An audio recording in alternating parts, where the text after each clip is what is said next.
Good afternoon and welcome to our St. Patrick's Day noontime broadcast. Wherever you're listening, wherever you're watching, happy St. Patrick's Day to you.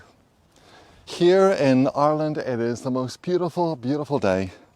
The sky's blue. There's a few clouds in the sky, but not many. It looks absolutely glorious. And I'm here in a place called Belmont Domain, which is just up the road from us. It's absolutely beautiful here. I've never seen the car parks as full. There's a lot of people here today because there's lots of beautiful walks in this place. You can go up the little Sugarloaf. Is that it behind me? Yeah, that is the little Sugarloaf behind me. So a lot of people walk up there, but there's some beautiful walks all around here, and I'm going to go on one of those shortly. But it's a beautiful day. So we're continuing our journey with Jesus to Jerusalem, to the cross. We began a few weeks ago at the start of Lent. Luke chapter 9 verse 51 that says Jesus set his face resolutely to go to Jerusalem because that's where he would die. He knew that's what would happen. He didn't try to escape it. It wasn't a lovely prospect, of course, because he knew what lay ahead. He was going to become sin for the world, take our sin upon himself so that we would not have the debt of that sin. But it wasn't going to be easy. So hopefully we've been travelling on that journey with him. Hopefully you've been using this time of Lent to reflect, to read, to pray, to journey with him, because that's what he wants us to do. He says, come and follow me. It's not going to be easy, but it's going to be some adventure. So I thought we'd just think for a moment about the adventure that Patrick had, St. Patrick.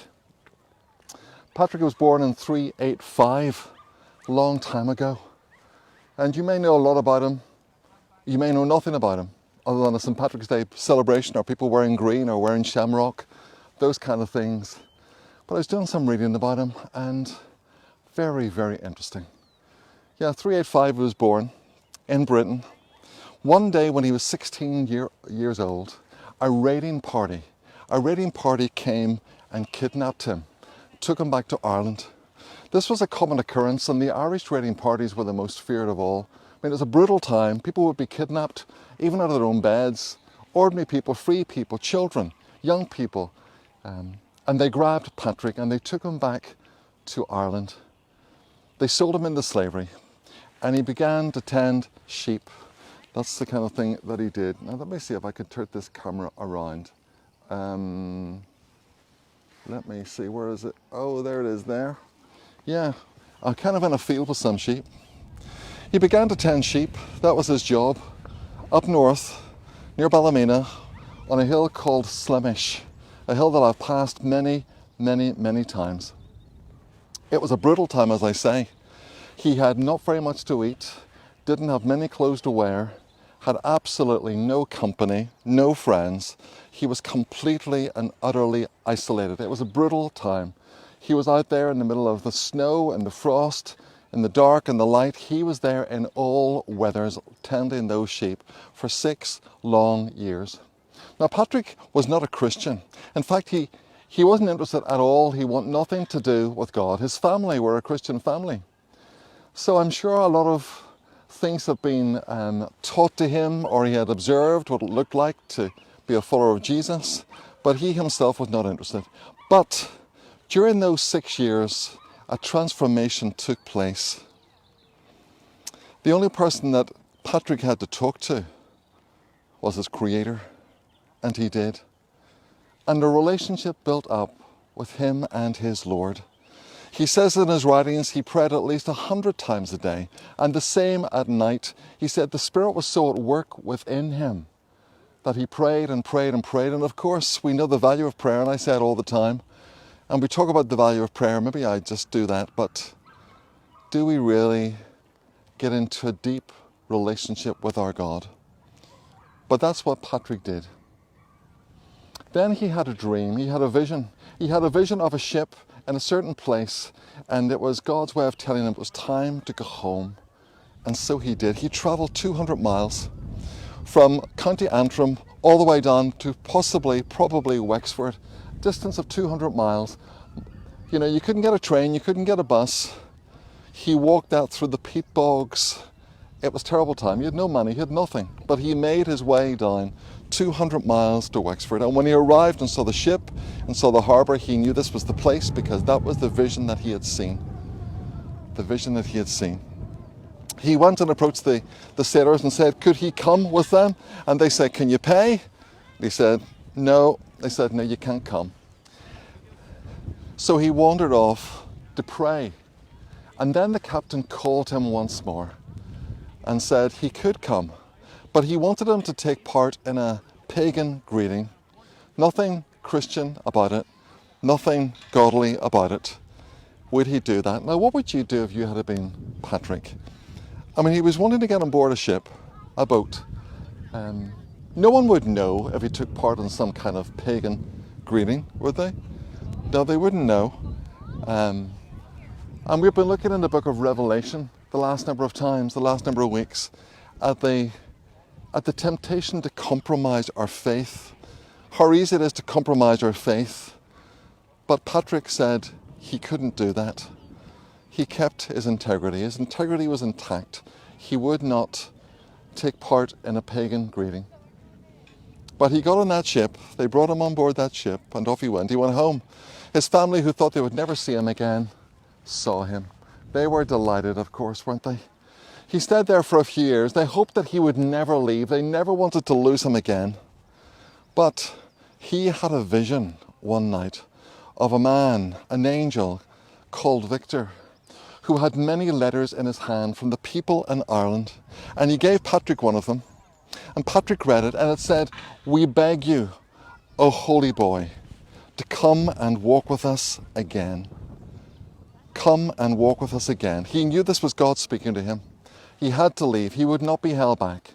He did some training. Some people say maybe 20 or 25 years of training. And then he returned to Ireland. And wow, what an impact he made. It was hard, very hard. Tough times, a lot of paganism. Druids were big on the scene. They saw him as a threat. People didn't want him. People wanted to get rid of him. But the wonderful thing was that God had called him, and when God calls you, he equips you. He opens the way before you. It doesn't mean it's easy. Patrick wrote of many, many, many hard times. Oh, many hard times. But he knew that God had called him to this. He had left as a slave, but he returned as a servant. He returned as a servant of the living God. He remembered the words of Jesus that says, go into all the world and make disciples. And that's what he did throughout Ireland. Very quickly, he, with his bold preaching and his wonderful, strong character and his confidence in his calling and that relationship that he had built up for those 6 years when it was just him and God through those tough times, he was able to boldly go where no one had gone before. There's a familiar phrase. Many people believed. Many people were baptized. Many people were sent out to preach the gospel, to preach the good news. So that is what Patrick did. Now, this was at a time when the Roman Empire was beginning to crumble. Great darkness was coming over the whole place. The whole vision of the empire was beginning to go. And yet in Ireland, a light began to dawn. And it was Christianity. It was people putting their faith in Jesus, the one who had resolutely set out to Jerusalem, the one who died on the cross for our sin. He's the one that Patrick followed. And he's the one that calls us to follow him also and to make an impact. And you and I can make an impact too, in small ways, in big ways.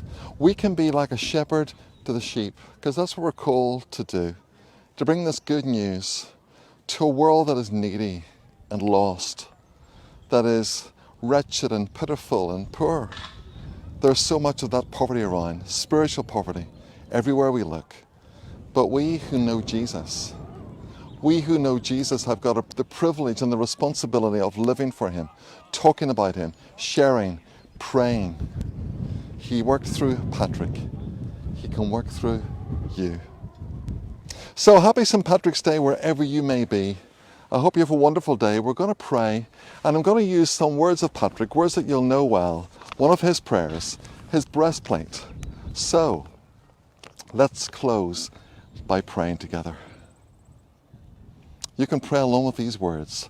Christ with me, Christ before me, Christ behind me, Christ in me, Christ beneath me, Christ above me, Christ on my right, Christ on my left, Christ when I lie down, Christ when I sit down, Christ when I arise.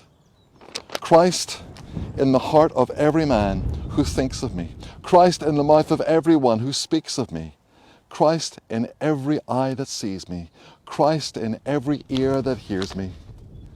I arise today through almighty strength, the invocation of the Trinity, through belief in the threeness, through confession of the oneness of the Creator of all creation. So, hope you've enjoyed being in Belmont Domain today with me. Hope you have a wonderful, wonderful St. Patrick's Day wherever you may be. And until I see you again, be blessed.